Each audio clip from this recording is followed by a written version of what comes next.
Sir ಹೇಳಿ, ನಿನ್ನೆ ಆತ್ಮಸಾಕ್ಷಿ ಮತದಾನ ಮಾಡಿದ್ದೀರಿ, ಏನು ನಾನು ಯತ್ನಾಳು ಮತ್ತೆ ಹೆಬ್ಬಾರ್ ಮೂರ್ ಜನನು ಜಮ್ಮು ಕಾಶ್ಮೀರ್ ಟೂರ್ ಹೋದಂತ ಸಂದರ್ಭದಲ್ಲಿ ಭಾರತೀಯ ಜನತಾ ಪಕ್ಷದಿಂದ ಆಯ್ಕೆ ಆಗಿದ್ದೇವೆ. ಅವ್ರು ಯಾರಾದ್ರೂ ಫೋನ್ ಮಾಡಿದ್ರೆ ಮೂರ್ ಜನನು ಒಗ್ಗಟ್ಟಾಗಿ ವೋಟ್ ಮಾಡೋಣ ಅಂತಕ್ಕಂಥದ್ದನ್ನ ಮಾತನಾಡಿದ್ದು. ಅದು ನಮ್ಮ ಯತ್ನಾಳ್ ಅವ್ರಿಗೆ ಕುಮಾರಸ್ವಾಮಿ ಅವರು ಫೋನ್ ಮಾಡಿ ನಮ್ಮ JDS ಪಕ್ಷಕ್ಕೆ ವೋಟ್ ಕೊಡಿ ಅಂತ ಅವ್ರನ್ನ ಕೇಳಿದ್ರು. ಭಾರತೀಯ ಜನತಾ ಪಕ್ಷದಿಂದ ಯಾರೊಬ್ರು ಕೂಡ ಕಾಂಟ್ಯಾಕ್ಟ್ ಮಾಡೋದಾಗ್ಲಿ ರಿಕ್ವೆಸ್ಟ್ ಮಾಡೋದಾಗ್ಲಿ ಯಾರು ಕೂಡ ಮಾಡಲಿಲ್ಲ. ಕಾಂಗ್ರೆಸ್ ಪಕ್ಷದ ಮುಖ್ಯಮಂತ್ರಿಗಳು ಫೋನ್ ಮಾಡಿದ್ರು, ಬರಬೇಕು ಮಾತುಕತೆ ಆಡಬೇಕು ಅಂತ ಹೇಳಿ.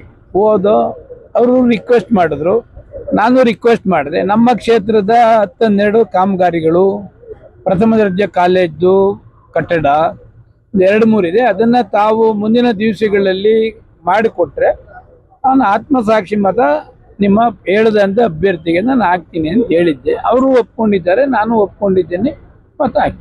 ಸರ್, ಬಿಜೆಪಿ ಅವರು ಮತ ಕೇಳದೆ ಇರೋಷ್ಟು ಭಯನ ಅಥವಾ ಏನು?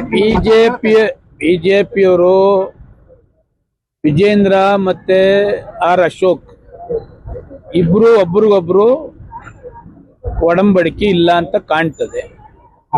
ಈಗ ಕಾಂಗ್ರೆಸ್ ಪಕ್ಷ ಎಂಟೈರ್ ರೆಸಾರ್ಟ್ಗೆ ಕೂಗಿ AICC ಜನರಲ್ ಸೆಕ್ರೆಟರಿ ಕುಳಿತು ಪ್ರತಿಯೊಬ್ಬ MLAನೂ ವೋಟ್ ಮಾಡ್ತಕ್ಕಂಥದ್ದಕ್ಕೆ ಟೆಸ್ಟ್ ಮಾಡಿದ್ದಾರೆ, ಅಡ್ವೈಸ್ ಮಾಡಿದ್ದಾರೆ, ಎಲ್ಲ ಮಾಡಿದ್ದಾರೆ.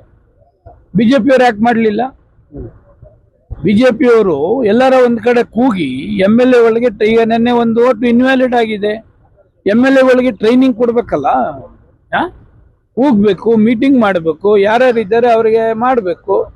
ಯಾರು ಇಂಟ್ರೆಸ್ಟ್ ತೆಗೆದುಕೊಳ್ಳೋದಿಲ್ಲ. ಈಗ ವಿಜೇಂದ್ರ ಅವ್ರ ಮೇಲೆ ಹೇಳ್ತಾರೆ, ಅವ್ರು ಇವ್ರ ಮೇಲೆ ಹೇಳ್ತಾರೆ.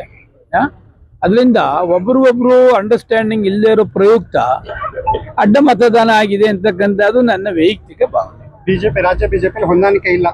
ಹೊಂದಾಣಿಕೆ ಇದ್ದಿದ್ರೆ ಅಡ್ಡ ಮತದಾನ ಆಗಕ್ಕೆ ಚಾನ್ಸೇ ಇಲ್ವೇ? ಅವ್ರನ್ನೆಲ್ಲರನ್ನು ಕೂಗಿ ಮಾತನಾಡಿ ಏನ್ ಮಾಡಬೇಕು, ಯಾವ ತರ ಟ್ರೈನಿಂಗ್ ಕೊಡಬೇಕು, ಕಾಂಗ್ರೆಸ್ನವ್ರು ಯಾವ ತರ ಎಳಿಬಹುದು, ಆಸೆ ಆಮಿಷ ಒಡ್ಬೋದು, ಅದೆಲ್ಲವನ್ನ ಕೂಡ ನೀವ್ಯಾರು ಕೂಡ ಆಸೆ ಆಮಿಷಕ್ಕೆ ಒಳಗಾಗ್ಬೇಡಿ.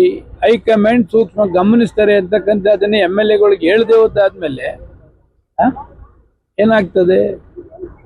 ಫ್ರೀ ಆಗ್ತದೆ. ಹಿಂಗೆ ಹೆಚ್ಚು ಕಡಿಮೆ ಆಗಿದೆ.